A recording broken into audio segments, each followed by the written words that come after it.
జగన్మోహన్ రెడ్డి గారికి నాకు తెలుసు ఏం జరిగింది, అసలు ఏమైంది అని. అవన్నీ అపోహలండి.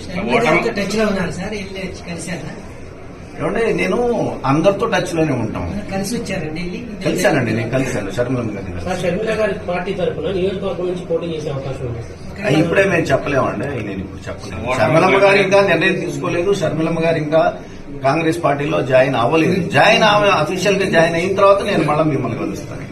ఓటమికి భయపడేది ఎమ్మెల్యేకి ఇక్కడ ఈ రాజీనామా అనే. జగన్మోహన్ రెడ్డి గారికి నాకు తెలుసు ఏం జరిగింది, అసలు ఏమైంది అని.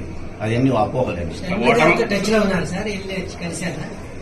ఏమంటే నేను అందరితో టచ్ లోనే ఉంటాం. కలిసి వచ్చారండి, కలిశానండి, నేను కలిశాను షర్మిలమ్మ గారి పార్టీ తరఫున నియోజకవర్గం నుంచి పోటీ చేసే అవకాశం ఉంది.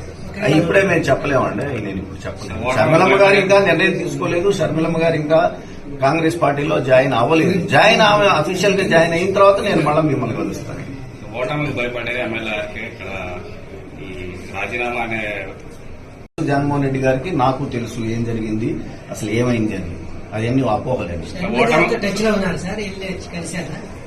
ఏమంటే నేను అందరితో టచ్ లోనే ఉంటాం. కలిసి వచ్చారండి, కలిశానండి, నేను కలిశాను షర్మిలమ్మ గారి పార్టీ తరఫున నియోజకవర్గం నుంచి పోటీ చేసే అవకాశం ఉంది. ఇప్పుడే మేము చెప్పలేమండి, నేను ఇప్పుడు చెప్పలేము. షర్మిలమ్మ గారు ఇంకా నిర్ణయం తీసుకోలేదు. షర్మిలమ్మ గారు ఇంకా కాంగ్రెస్ పార్టీలో జాయిన్ అవ్వలేదు. అఫీషియల్ గా జాయిన్ అయిన తర్వాత నేను మళ్ళీ మిమ్మల్ని కలుస్తాను. ఓటమికి భయపడేది ఎమ్మెల్యేకి ఇక్కడ ఈ రాజీనామా అనే